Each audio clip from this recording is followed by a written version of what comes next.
ఈ ఏప్రిల్ 13వ తేదీన మన 2 తెలుగు రాష్ట్రాల్లో కూడా ప్లవనామ సంవత్సర ఉగాదిని సెలబ్రేట్ చేసుకుంటున్నారు ఎంతో వైభవంగా.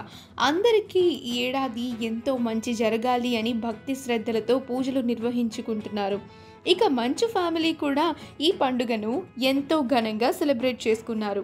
వారి సెలబ్రేషన్స్కి సంబంధించిన ప్రెషియస్ మూమెంట్స్ని మంచు విష్ణు మరియు విరానికలు సోషల్ మీడియా వేదికగా అభిమానులతో పంచుకున్నారు. ఆ ఫొటోస్లో మంచు విష్ణు తమ ఫ్యామిలీతో చూడముచ్చటగా ఉన్నారు. ముఖ్యంగా మంచు విష్ణు పిల్లలు ఎంతో చూడముచ్చటగా ఉన్నారు. ఈ ఫొటోస్ని చూసిన వారంతా మంచు ఫ్యామిలీకి ఉగాది శుభాకాంక్షలను తెలియజేస్తున్నారు. ఆ ప్రెషియస్ మూమెంట్స్ని మనం ఇప్పుడు ఈ వీడియోలో చూసేద్దాం.